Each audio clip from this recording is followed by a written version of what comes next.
Use the other nice recording. Yeah.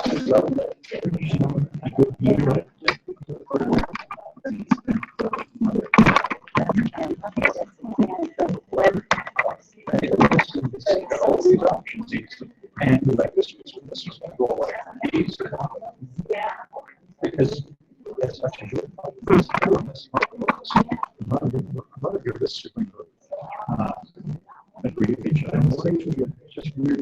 anytime you want, Jim. We're good to go. Okay, ladies and gentlemen, it's pretty much 7 o'clock, so we will commence. My name is Jim Fish, and I'm a member of the Essex branch of the OGS, and I will be chairing the meeting tonight. We have some information that we would like to share with you, and this is, for most of you, quite common, I'm sure, but we want to make sure that everyone has an opportunity to be aware of it. And again, at the end of the session, these will be available, the information will be available on the front desk, so if you need to copy something down, don't worry about getting it down. The one thing that we should mention to you, if you are already familiar with the meeting format, we are now live streaming and recording our meetings. This has been a real boon because about 25% of our membership lives in Essex County. So that means 75% do not. So this way, by live streaming, they have access to the meetings, and that helps to build what we're trying to accomplish with the OGS here in Essex County. As you know, we are a branch of the OGS, Ontario Genealogical Society, and so any membership opportunities you have will hold the branch and the provincial organization. And if you are interested in any further information, we have the websites shown here, and there's also a Facebook group that you can belong to as well. So we try and get as much information out to the members as possible, and let them be aware of changes that take place as we go on. Announcement, a very significant announcement, that you can get 50% off your 2017 OGS membership with this new initiative that's coming out from the head office. Cindy, you want to tell us a little bit about it? Sure. Our friend online is saying that it's a little bit garbled, so we might have to use the microphone. Okay.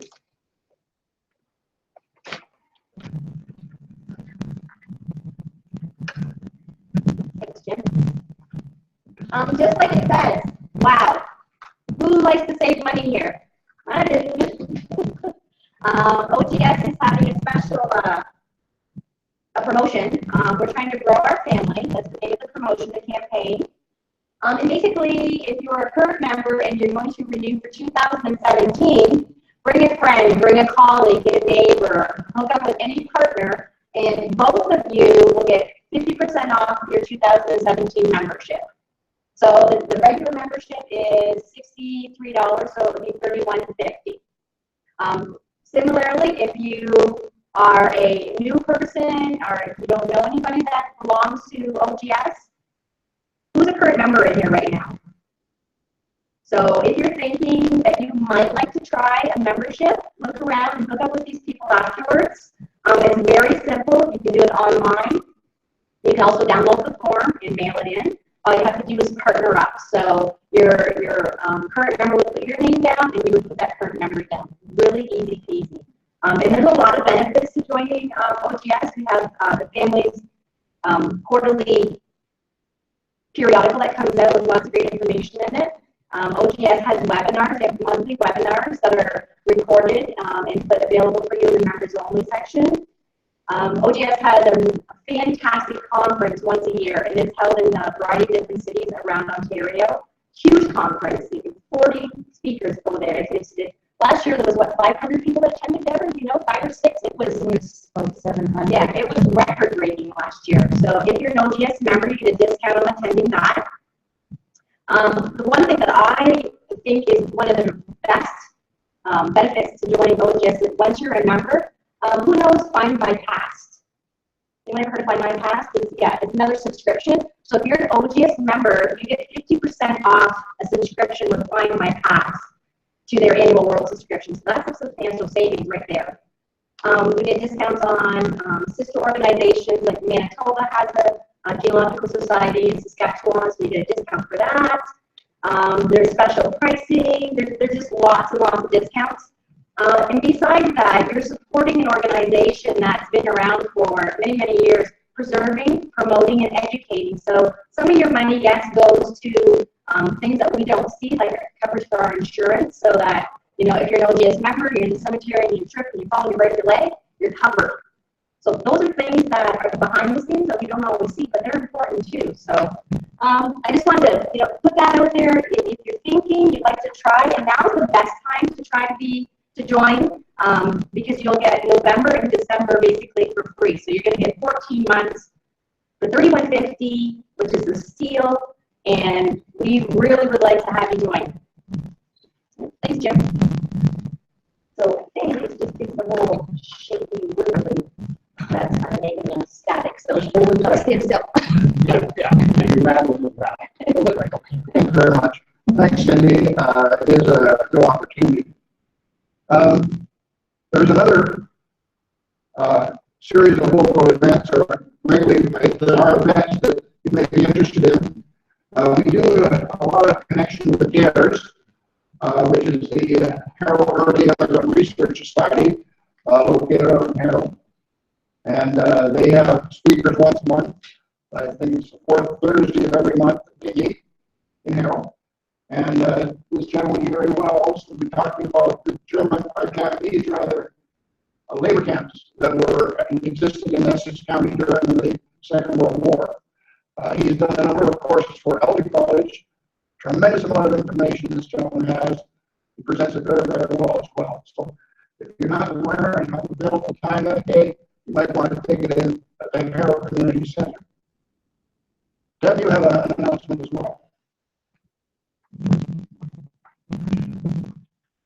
Hi, I've had an email from Bill Young, who's part of the Niagara group, and what they have a project going on trying to find the descendants of those men who died building the Welland Canal.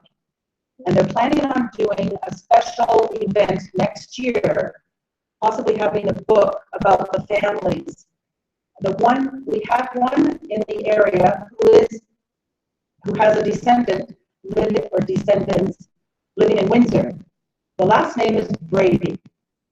Now the family came from, if I remember correctly, the East countries, like Yugoslavia or someplace around there, if I remember correctly. They came to Canada, settled in Winnipeg, Manitoba, but the father left there to work in the Welland Canal in Ontario. He died while he was working there, but he left a wife and 5 children in Manitoba. Some of them settled in Windsor, and the last name is Brady. The 2 grandsons' names that I have are Donald and Douglas. I have found the Douglas in Windsor, so if anybody has a connection to this family and could help us to get in contact with them, we do have the information. I found something on Ancestry of a family tree, but they don't show anything about what happened to the father who actually died in the Welland Canal. They don't know that part. So we've got information that we can share with that family. So if you know anybody who has a connection, please contact me. Okay, thank you. Thanks, another event we all like to eat, so here's an opportunity. Commerce District Historical Society Museum, Monster Dinner and Dance, November 26th. And there will be a band, door prizes, all kinds of entertainment, and it's only $20. So you can't beat that. So if you're interested, you might, as I say, these sheets will be available at the end of the the meeting tonight on the desk there. You can copy down any information that you would like to do that. We'd like to support Conference Gym. They've been very kind to us in terms of holding meetings there, and so we'd like to support the groups around the area that are doing this similar work to what we are doing. Looking ahead, this is our final meeting for 2016, and we do not meet in December because it's pretty hectic, as you all well know. So our next meeting will be in January 2017, and the topic under discussion will be writing a family history or memoirs. And a little brief amount of time during that meeting as well will be used for the annual meeting of the Essex branch of OGS. So be aware of that. Nothing next month in December, but we'll look forward to seeing people in January as well. As I said, the meeting will be, the annual meeting will be held. So if you're thinking about or would be interested in joining as a volunteer for the Essex branch, as it says, we need you. There are lots of activities. You don't commit as little or as much time as you wish. We'd be very pleased to have you be part of the organization. So, as you can see, some of the opportunities that are available: nominations for branch executive positions, and just volunteers to provide whatever time you can to assist in those activities.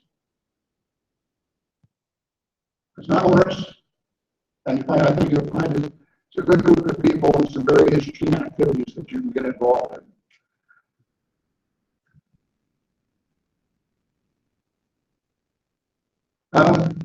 I mentioned, sorry, go back to that.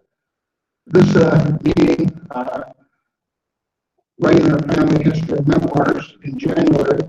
There are some flyers, little flyers, if you wish, with this information on it at the reception desk at the front, back of them rather. And so, if you would like to take that as a reminder with you at the end of the meeting today, please feel free to do so. Okay, let's get to tonight. Tonight's speaker is Debra, and Debra has been associated with this branch for many years. She's been the chair of the executive. She's been a district counselor for the Essex Clampton region, and she's a professional genealogist who does work in a variety of areas for herself and for the people that are working for information. So tonight, a rather interesting topic. Okay.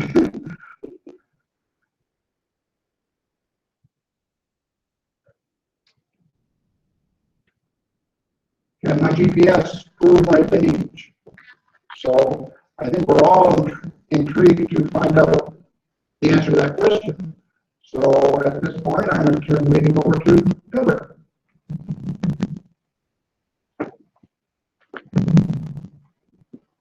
Thank you.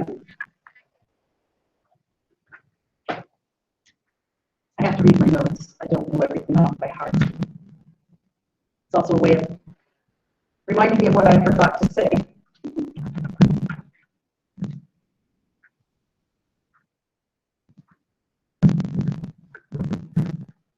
Okay. So, what is a GPS? It's a play on an acronym because GPS has at least two meanings, and these are the two meanings that I know. The first one is a global positioning system. I don't have one, I use maps. But a global positioning system is a GPS machine in your car that helps you to find your destination. But in genealogical terms, GPS means Genealogical Proof Standard. Now, from the board For certification of genealogists, they have 5 elements. But before I read the 5 elements, I'll read what I've got here. In genealogy, there is a direction to take to prove any descent back to an ancestor who may have been a part of a special group. Example, Loyalists, Mayflower descendants, Royals, World War I soldiers, etc. In any specialized genealogical group, there must be proof between each generation to show the logical progression backwards to the original ancestor.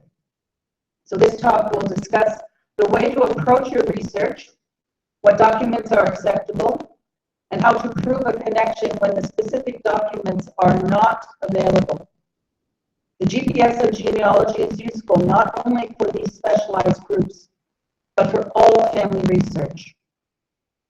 So, the 5 elements. The thorough searches in sources that might help answer a research question. So whenever you're doing your family history, you're trying to find each generation back. You need to have the sources. Do you have a birth certificate? Do you have a marriage certificate? Do you have a death certificate? Those are your sources. Number 2, informative citations to the sources of every information item contributing to the research questions answered. I underline citations. Citations is the most important word in that one. You have to tell where you found your source. And that's the downfall of an awful lot of people, including myself. I quite often don't write down everything I should write in a citation, because when I go back later in my research, I find, oh, I can't find that again. I forgot to write the page number, or I forgot to write which library I found it in. Number 3, analysis and comparison of the relevant sources and information to assess their usefulness as evidence of the research questions answered. Again, analysis and comparison. You have to take that information you find and then figure out, what did you find? Because what you find in that information might lead you to other questions. So you have to analyze what information you have found. Number 4, resolution of any conflict between evidence and the proposed answer to a research question. So you have 3 different documents proving a birth. All 3 of them have a different birth date. This is the conflict that you have to resolve. Which document gives you the more correct answer? And you have to write something out to sort of say why you think this one is more important. And then number 5 is a written statement, list, or narrative supporting the answer. This comes in really handy when you're doing lineage research, when you're trying to prove back to a certain ancestor. Because at some point you may find that you don't have the original documents, so you have to use other documents and then say why. So you have to have a written statement as to why you think all of these other documents are what you need and that prove what you're trying to say. Now, I went to Cindy's list, not our Cindy, but the one that's on the computer, cindyslist.com, and you need to go and look at this list because some of them are really funny. But the lineage societies are groups of people who have a common interest in one period of history, such as the War of 1812, the Civil War, a location, the first settlers of Texas, the gold rush in Yukon, the Mayflower, group of ancestors. You've got loyalists, royalty, navy, etc., etc., etc.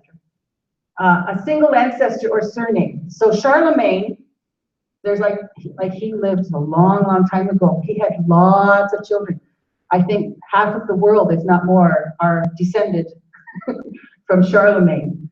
Butler is my maiden name. There is a society that is the Butler Society. Occupations. So if one of your ancestors was a carpenter, you could belong to a society of people who descend from a carpenter, or from a shoemaker, or from tavern keepers. We'll leave out the lawyers, right? Ethnic specific. So you've got your early French Canadians would have a group. You have the Swiss, the Chinese, the Italian. So there's lots of different kinds of societies out there. Now, OGS has groups as well, and societies, and we've got Honoring Our Heroes, which is a really new one, and it's for anyone who fought during the war, World War I, who possibly died, so it'd be an uncle that died during the war. First World War Society are for those who have direct ancestry to somebody who served in World War I. Fathers of Confederation is a very specific society. It's for anybody who can find that they are descended from one of the original Fathers of Confederation, which would be a very specific group. They wouldn't have a very high number because I think some of those men never had children. So it cuts down on the number of people that can actually apply for that society. The War of 1812 Society, we went through that one with our own group during the bicentennial, but the OGS group has continued and they have their own certificate for that. The Centenary Club, there's 3 groups for that one. There's the 100, 150, or 200 years, if you can prove that your ancestors have lived in Canada that long. The 1837 Rebellion Society and the Upper Canada Society. So if your family was living here in Upper Canada during the time that it was called Upper Canada. Okay?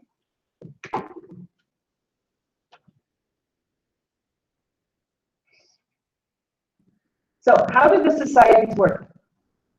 Now when we did the War of 1812 certificates, I guess I was sort of in charge of going through the proofs and trying to figure out if they had filled out the application forms correctly. When you apply to a lineage society, they do not want your whole family history. Don't give them your volumes of books and say, here it is, because that's not what they're asking. They're asking for specific information with a specific form to be filled out. They don't need everything else. They just want the proof from you, your father, your grandfather, your great-grandfather, back to the person that you want to prove that you are descended for that lineage society.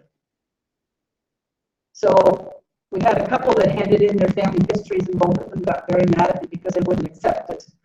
But that's what a lineage society is you give them the specifics that they want. So to join a group, you need to show evidence that you belong. So sometimes membership is through invitation, where other members sign your application to prove you should belong. Now, one of the groups that's that is a Masonic Lodge. You have to have another Masonic Lodge member to sign your application for you to join. So it's not really a lineage society, but it is a society. Lineage societies need documented proof to show you descent from someone who fits the criteria for the society.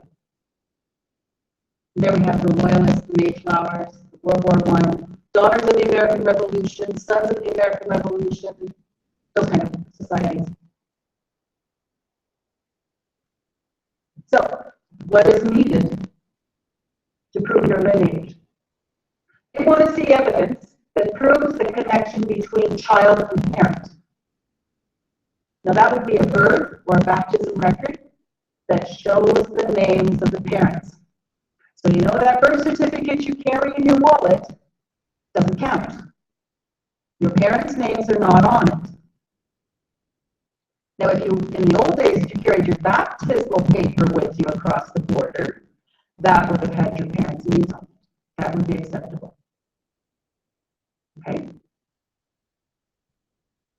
They want to see evidence that proves the connection between husband and wife. So they need a marriage record with wife's maiden name. Because as many people who have French descendants in this area will know, an awful lot of people have the same names, and you could still have a husband, you could have 2 or 3 couples with a John and a Mary, John and Mary, John and Mary, and unless you have that wife's maiden name, you don't know which Mary married which John. So that gives you your proof to have that record. Some marriage records don't have the names of everybody that you want. Some marriage records will have parents' names as well as the bride and groom's names, which really is a good benefit. They want primary sources. Sources closest to the time of the event. Those are usually the sources that are the most correct. The most correct information. Doesn't mean it gives you the correct information all the time. I have a grandmother whose name was what's her first name? Oh, Margaret Beulah Baker. Her family called her Beulah. She hated the name Beulah. So when you look at her marriage record, because I know who she married, she wrote down a different middle name. I know it's her because of who she married, but she didn't want to use that name anymore. Sometimes they want more than one document for the same event. And that's where you get into doing the preponderance of evidence, is when they need more documentation. But if you've got two birth records that have two different dates, they may ask you see if you can find a third one that might match one of those two dates. And that's how they do it. Now, I've done 8 applications for myself for loyalists, so it's the one that I'm the most comfortable with. I've done one for my husband and 4 for his side of 4 other people on his side of the family too. But anyways, the application form for the loyalist group has just changed. And we can thank our friend Catherine Lake Hogan, who was the provincial, the Dominion genealogist at the time. And she refilled out the form, so it makes a lot more sense than the old one. So I've never used the new form, but I'll show you some of the things on the new form. A loyalist, does everybody know what a loyalist is? Somebody who lived in the 13 colonies before the American Revolution, but joined the British side. So they weren't the patriots, which is the American word. They were the loyalists that were on the British side that came to live up here in North America, in Ontario and Canada. I'll say those. The application form, the original one, you had to sign an oath of allegiance to the Queen, or the King, if we had one at the time, as part of your membership. To be a full member, you had to do an oath of allegiance. The membership has changed in the last 3 years. Anybody can be a full member now, even an American. So the oath of allegiance is now optional. Can I take that? I just did mine in August, and it was on there. Well, it's on there, but it's also optional. You don't have to sign it. Didn't say anything about that, but I'm just saying that. It does say optional on there.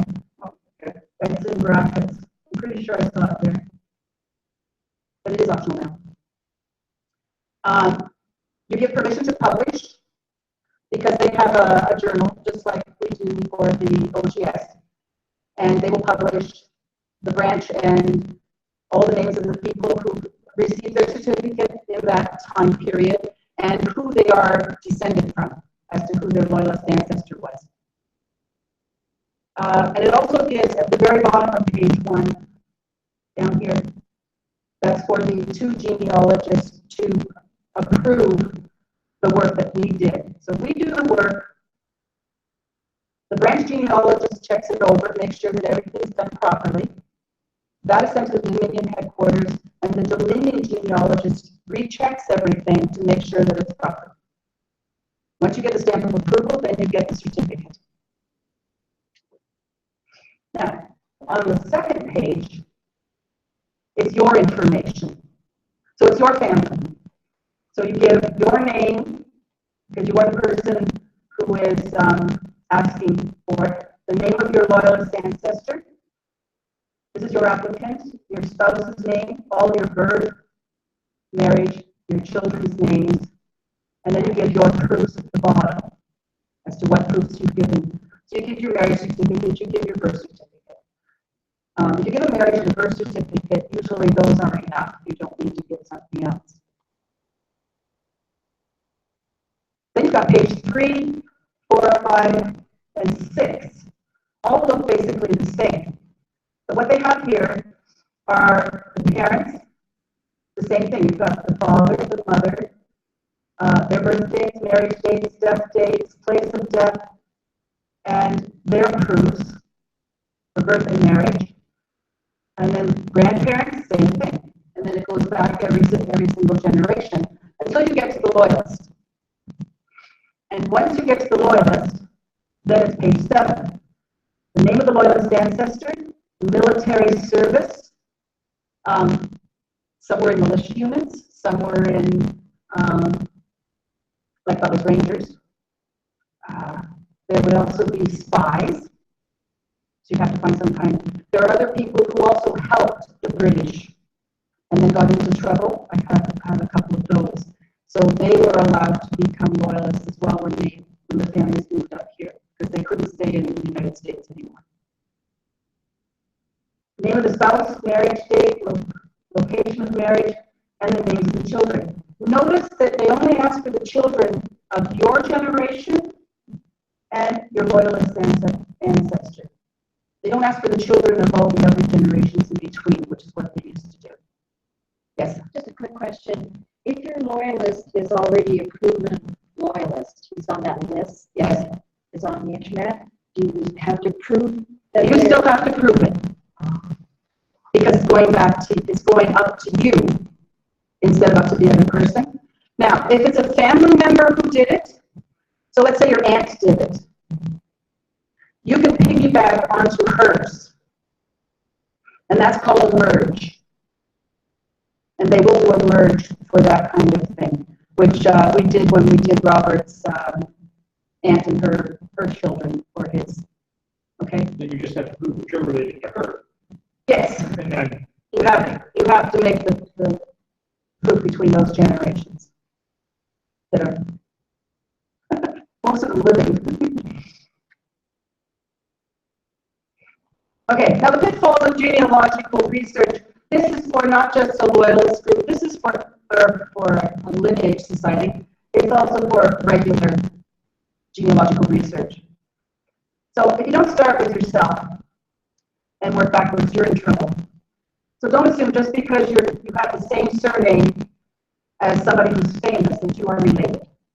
Everybody all my life has asked, are you related to Colonel John Butler of Butler's Rangers? And I said, I don't know. And now I've got proof. No, I am related to a John Butler, but he's not the loyalist Colonel John Butler from Niagara. He is John Butler Private from Staten Island who moved to New Brunswick. He has the same name, but he's not the same person. I know, because I need to get back to Ireland, but I can't. It's not yet. So, one more thing with the loyalist ancestor, I forgot. They need up to 3 documents to prove his loyalty. Includes militia lists, land petitions, letters from government or military officers, etc. Okay? So that's number 1 pitfall. Number 2, using published family histories as proof. You can't do that. Not allowed. And these are the reasons. A book is only as good as its sources. So if there are no sources mentioned, it is seen as a good fictional story to be proven.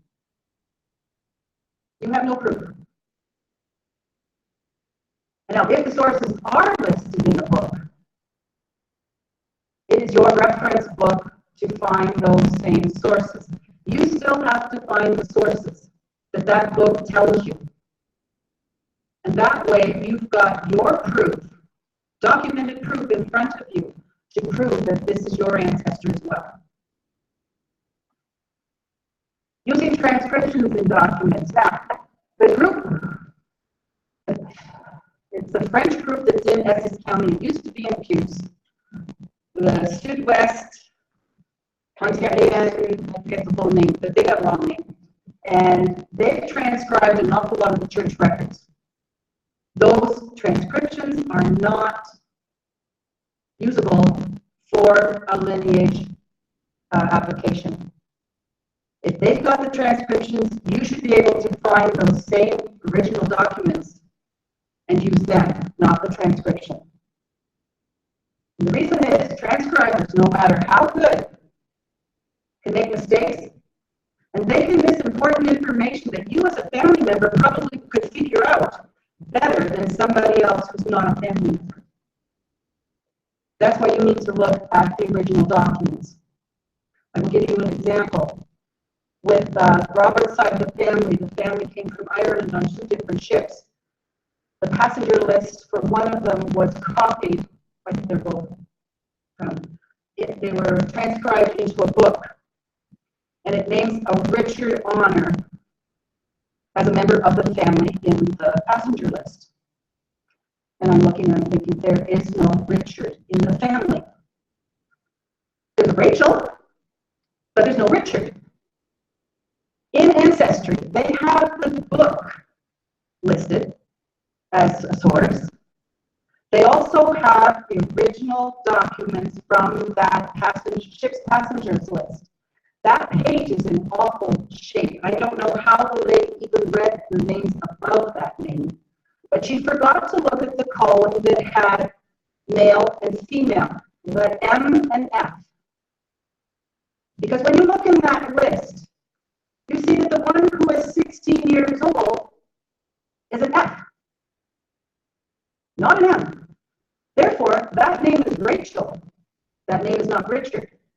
Without knowing the family history, she's not related to the honor side of the family. She missed that. So that's a good example of a transcription being wrong. Even though it's a published book and everybody now has it online as this is the right thing. I proved it wrong. Now, using family websites as proof, such as Ancestry.ca, FamilySearch.org, FindMyPast.com, and MyHeritage.com. A lot of people put their family histories on there. How many of you have family histories on Ancestry or one of those? Okay. I haven't. Because I'm scared to show people that I've got mistakes in my family. That's just the way I am. But there's a lot of other people who I shared my information with who have already put it online. So I didn't have to bother because I know all those other people have it, right?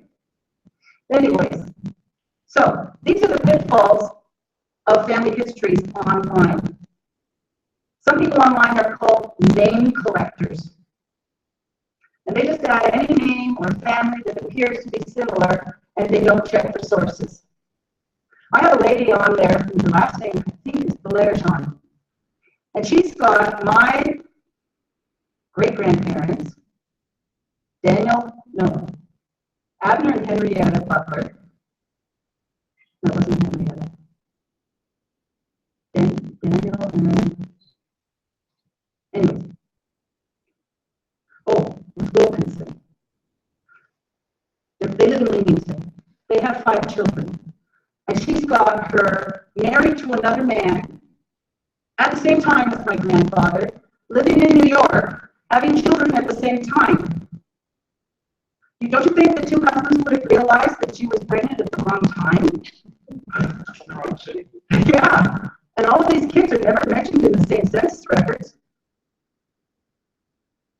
Go figure. So those are name collectors. Some people use the family page as their research copy. I take exception to this, using it as your research copy, because other people, they don't put in the information. In other words, much of their website is speculation with no sources given. It's speculation. So then, when other people look at that information, not realizing that the information is not proven, they copy it as a fact. And just because you see the same information written in multiple sites does not make it true, because everybody's copied from the wrong person. So this is why you've really got to take any family trees you see online or in a library as with a grain of salt. Okay? Now, I was talking about the preponderance of evidence. This is where you don't have a birth certificate, you don't have a marriage certificate, you don't have a death certificate. But you know this child belongs to this family. So how are you going to prove it?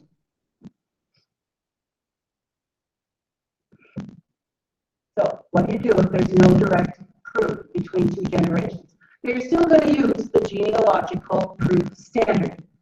Use that all the time. You will use information that you have on other siblings to prove the child is connected to that particular parent. Because even though you've got a mother and father, you want to prove that that child belongs to the mother. You may know that the child belongs to the father, but did that father have more than one wife? This is why you've got to prove that the other connection. Okay? You will use many different sources other than birth and marriage records to establish the connection between parent and child. And you will need to analyze and compare, that number 4, these sources. Now, with all the other stuff that we were doing between child and parents, we needed only the information between that child and that parent. When you need a genealogical proof, or when you need a preponderance of evidence, that's when you start looking at the brothers and sisters, because their information now becomes important to prove your ancestors' lineage. So up until this point, you didn't need all that other stuff. You don't need all the brothers and the sisters. You can also use positive or negative proof in a preponderance of evidence. You found it or you didn't find it. Even if you didn't find something, it proves something in your evidence. So I'm going to give you an example of one of mine. I have 3 of them actually, but I'm going to use one. And this is Jemima Osterhout and Mark Reevely. And she was born in 1799. She died in 1890. Mark was born in 1800 and died in 1857. One of the people I found that lived out in Nova Scotia is through one of the other children, and she sent me these photocopies of the ivory paintings that she had of these 2. They were the family who moved the farthest away. This was a way for them to take a picture of their parents with them. Now, the one I want to prove is Henrietta Reevely. Henrietta Reevely should be the daughter of Jemima and Mark. She married Daniel Butler. He was born in 1828, died in 1903. He had 3 wives. She was the second one. And she's the one I'm related to. 1831 to 1867. She died about 2 months before Confederation. So what I need to do is prove relationship between Jemima Osterhout Reevely and Henrietta Reevely Butler. So this is between 2 women. And quite of the 3 that I've got for preponderance of evidence, 2 of them are to prove between 2 women. So these are my problems. For Henrietta Reevely, I have no birth certificate for Henrietta. She was born before certificates were required. I have no baptism record. I haven't found the church records yet. I have no marriage record for Jemima Osterhout to Mark Reevely to prove when they were married. And I have no marriage certificate for Henrietta Reevely and Daniel Butler. I'm sort of stuck, aren't I? So, don't have much there. So those are the direct proofs, right? I have no direct proofs. So what I've got to do is start looking for other documents that could help me to prove these 2 are somehow related. So the records that I used in my preponderance was the Norfolk Land Registry documents for the Reevely property. Land records are a wonderful place. If your person was a farmer, they've got wills in there. They've got passing the property between one generation to the other. They're awesome. The next one was the legal notice from the Ontario Gazette, a journal written in 1870. Now the land records are from 1866, because I think that's, no, 1857, so somewhere between 1857 and 1866 were the land registry records. The 1851 census I used, death certificates of as many siblings as possible. Cemetery tombstones in the family plot at Bookton Cemetery. And then looking at the naming practices of the family. Because sometimes that can give you a hint as to whether the people are related.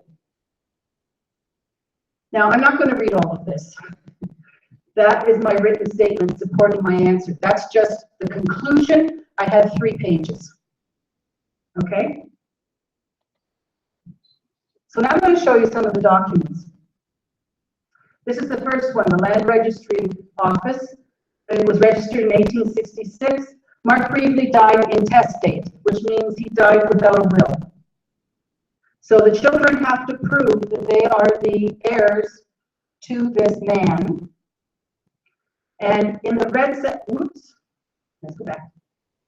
In the red section here, it names all of the children, and most of them are in the correct order of when they were born. Most of them, not all. I underlined Henrietta, now the wife of Daniel H. Butler of the same place, the old name. So they're living in Norfolk County, and it says that she's married to him. She actually married in 1850. No, 51. They would be married in 51. This one is also interesting. Catherine, who is now the wife of Elihu. Elihu will come up a little bit later. But the oldest son, James Reevely, also died intestate. So they named his children as his co-heirs. So for his part of the property, it should go to his children. So it passes on in the generations. Now, that was 1866. This is 1870. I can't put the little red line on the part of that. Where is she?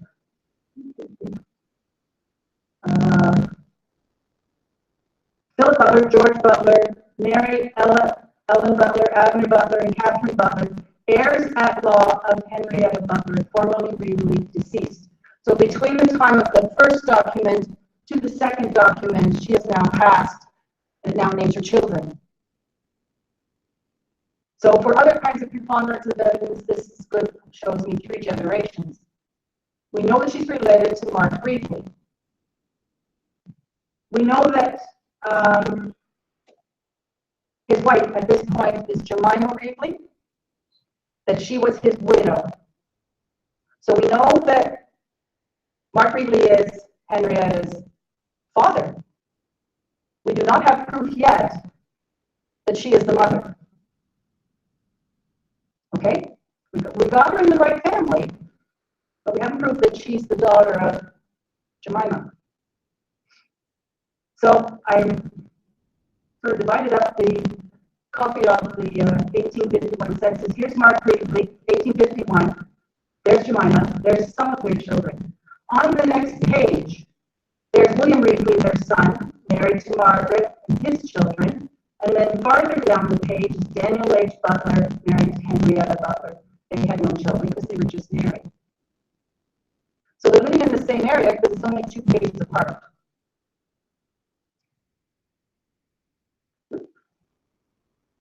Okay, this is where the siblings come in with the wills. Or not the wills, the death certificates. So I put the kids in order. I've given their birth dates, the years. Whoops, try that again. So we've got James Reevely, who I said had died before. I do not know when he died, but I know he died before his father. There is no death certificate for him because there was no registration of death at that time. We have Mary Reedley Van Buskirk. She died in 1849. Again, no death certificates. So we got William up here, 1892. But if you look at the death certificates of 1892, the Ontario death records, they do not give you parents' names. That's the bad part. But then we have 1912, 1918, 1910, 1915, 1916, 1919. So I put Henrietta in red just to show you she's right in the middle. So what I need to do is find the death records for the 2 in front and the 4 behind. So here they are. Now, I didn't write out the whole death certificate. I just gave the important information for here. Notice Eliza Jane has her father as James Reedley, which is her brother, and Jemima. Now look at that name. But if you sound it out, Osterhout. Phonetically, it is the correct name. Catherine Reedley Schooling, she has Mark Reedley and Jemima Osterhout. George died in 1910 as Osterhouse. Margaret has Jeremiah and no last name. So in other words, the person who gave the information did not know his grandmother's maiden name. And then there's Mark C. Reedley, and whoever gave his information didn't know the first name, but knew it was Osterhout. And then this one died in Michigan. So now look at that last name, knowing that they died in Michigan, and you can hear the Michigan accent. Osterhout. You can hear the accent. Okay, these are what death certificates look like. So this one is Catherine Reedley Schooling. She was before, she died before her, or she lived, was born before her sister. Look at her husband's name, Elihu. And then we've got, notice not all information is correct. They've got Jemima Osterhout, which is correct. They've got her birthplace as England. That is wrong. She was born in Lincoln County. Her father was a loyalist. And then this is a regular death certificate, death record in the Ontario death records for the brother who was after Henrietta. And it says here, Osterhouse. Down here. It says she was born in Pennsylvania. She was not born in Pennsylvania. Her father was born in Pennsylvania. So it's got sort of the information, just the wrong generation. And that happens. Now, I said we would go to the cemetery. In a cemetery, the Bookton Cemetery is in the north part of Wyndham Township. And this is Henrietta's tombstone. Names her as the wife of Daniel Butler. She is buried in the Reedley family plot. The whole family that are buried in that area are all in one line. Very convenient. It helps to prove that these are the, and it was also the married sisters' children and names there too. This is her 2 children that died young. The son's name was Elihu D. Probably Daniel. But there's Catherine's husband's name, Elihu.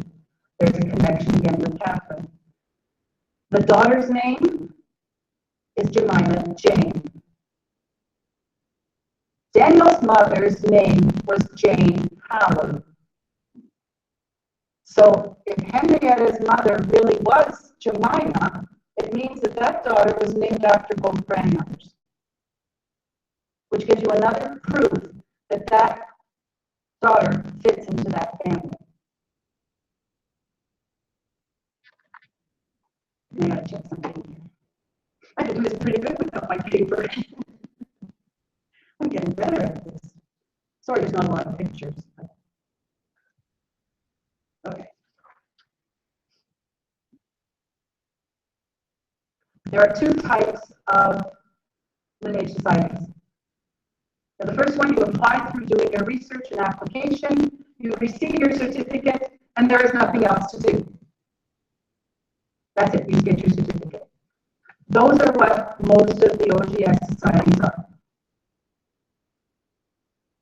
Then, number two, which is the UEL group or the TAR group, you join the specialized group, you do your research and fill out your application, you receive your certificate, and you become a part of an organization that has regular meetings, newsletters, and journals on that specific topic.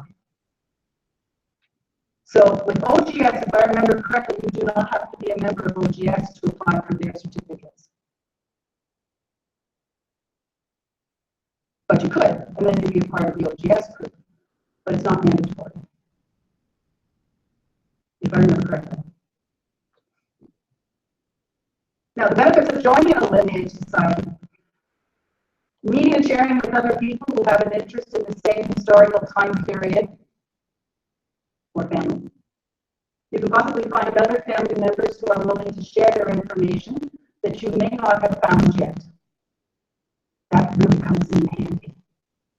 That's how I found my picture of Henrietta and Daniel. It was the one generation I didn't have. I had pictures of both sets of parents and didn't have a picture of them. And then I met a man who was in Kent Branch, who was related, and he had the photograph. So he shared.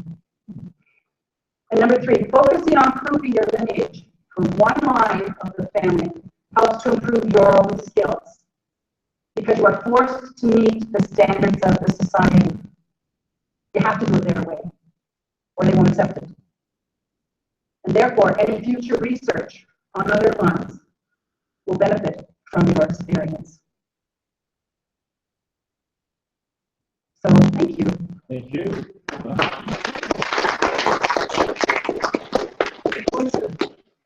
Any questions?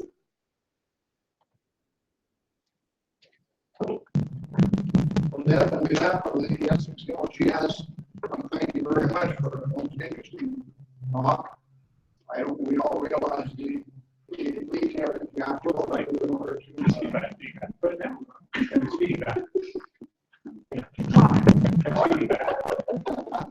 So again, thank you very much, and on behalf of the society, appreciate you coming tonight. Thank you. Any questions at all? Thank you all for coming. And they said if you have more information on the original information that we have, please feel free to copy that down. And we look forward to seeing you in January. Just one thing, we do have some newsletters from Lambton and Kent that we're going to be getting rid of. So if anybody wants to take any of those home, feel free to do so. We'll have more in January. I have one thing, Jim. If there's any new folks here, do you want to share your family names that you're researching? There might be a connection in the crowd. Yeah, I've got Olive, Curtis, Taylor, Taylor, Landesy, Bailey, Nathan, Land. I mean, all I can think about these. Okay. Which killed me. We're more Wheatley, Tilbury area. Yeah. Oh, no, that's the Taylor that founded Convert. No, second founded Convert. Okay, well, his father. right, but that's the Taylor line. Mine are from Ireland. Oh, okay. So I thought that I was from that, and I went to Convert and was all excited that I found this picture, and it's not my family. That's great. Anybody else have anybody that they're like to share? No, that's fine. Okay, well, thank you for coming, and we hope that it's been useful to you, and that we'll see you in 2017. Thank you, Jim. Anybody, I do have.